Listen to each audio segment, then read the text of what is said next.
Club ফুটবলের জমজমাট আসর শুরুর আগে স্ট্যাভিও উইলিয়ান এবং জোয়াও পেদ্রো চেলসির জার্সি গায়ে আপনাকে অসম্ভব সুন্দর একটা মুহূর্ত উপহার দিয়েছে। যদি আপনি ব্রাজিলিয়ান সমর্থক হয়ে থাকেন তাহলে আপনি খুশিতে আত্মহারা হয়ে গেছেন। কেন খুশিতে আত্মহারার কথা বললাম? দুজনেই চেলসির জার্সি গায়ে খুব বেশি সময় কিন্তু আসেননি। একজন একটু আগে এসেছেন, একজন একটু পরে এসেছেন। যিনি আগে এসেছেন তিনি এসেই অলরেডি চেলসিকে একটা শিরোপা জিতিয়ে দিয়েছেন।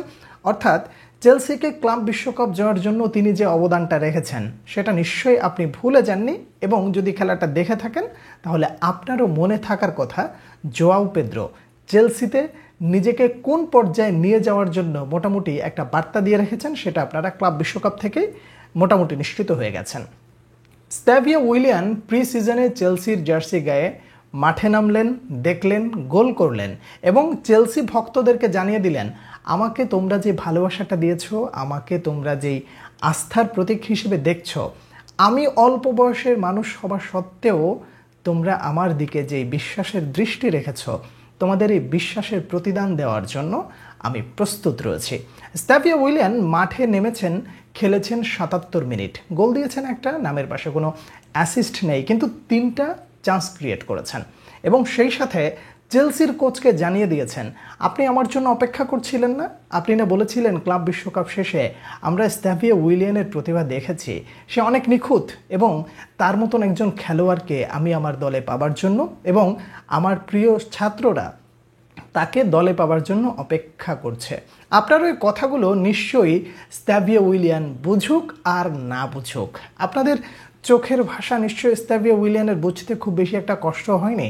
সে এসেছে এবং তাকে যে শুরুর একাদশে নামিয়ে আপনারা যে বিশ্বাসটা রেখেছেন সেই বিশ্বাসের প্রতিদান তিনি অল্প সময়ের মধ্যেই দিয়ে দিয়েছেন। চেলসির জার্সি গায়ে তিনি ইংলিশ প্রিমিয়ার লিগে কেমন করবেন সেটা অনেক পরের কথা। দেখুন, শুরুতেই আপনি তার উপরে এত বেশি প্রেশার ক্রিয়েট করতে পারেন না যে তিনি একেবারে শুরুর একাদশেই থাকবেন। প্রি সিজনে প্রত্যেকটা প্লেয়ারকে পরীক্ষা নিরীক্ষা করার সুযোগ থাকে।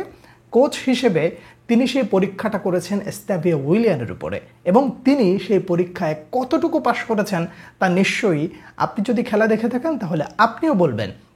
শুরুর একাদশে না হোক, স্ট্যাভিও উইলিয়ানের উপরে তিনি অর্থাৎ চেলসির কোচ যে সময় ইনভেস্ট করতে পারে এবং তাকে যে সময় দিতে পারে, এতে সন্দেহর আপাতত কোনো অবকাশ নেই। শুরুর একাদশে না হোক, পরে সাবস্টিটিউট হিসেবে তাকে মাঠে নামাতে পারে। চেলসির জার্সি গায়ে স্ট্যাভিও উইলিয়ান মাঠে নামার আগে থিয়াগো সিলভা তাকে একটা কথা বলেছিল যে তুমি এই জার্সিকে ভালোবাসবে, তুমি এই দলকে ভালোবাসবে। সেই দলের প্রতি যদি তার ভালোবাসা থাকে, অর্থাৎ স্ট্যাভিও উইলিয়ান যেই ভালোবাসাটা দেখাচ্ছেন এবং তিনি যে আস্থার প্রতিদান দিচ্ছেন, আশা করা যায় ইংলিশ প্রিমিয়ার লিগে এই স্পেশাল কিট আপনাকে অসম্ভব ভালো সময় উপহার দিতে যাচ্ছে। যদি খেলাটা দেখে থাকেন নিশ্চয়ই জানাবেন।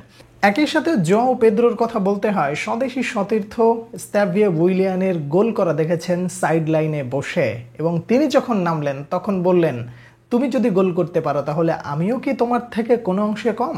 তিনিও গোল করলেন এবং তার এই গোলটা উদযাপন করলো সাইড লাইনে বসে স্ট্যাভিও উইলিয়ান। এই যে আনন্দ ঘন মুহূর্ত, এই মুহূর্তটা যদি আপনি দেখে থাকেন নিশ্চয়ই আপনি খুশিতে আত্মহারা হয়েছেন।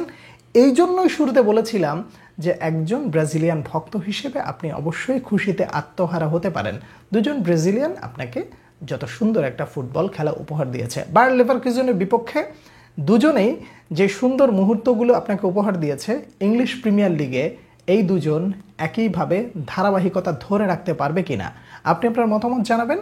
কেমন দেখলেন স্ট্যাভিও উইলিয়ান এবং জোয়াও পেদ্রোর খেলা? আপনার মতামতের অপেক্ষায় রইলাম। পরবর্তী ভিডিওতে আবার আপনাদের সঙ্গে দেখা হচ্ছে। সে পর্যন্ত অনেক অনেক ভালো থাকবেন। আল্লাহ হাফেজ।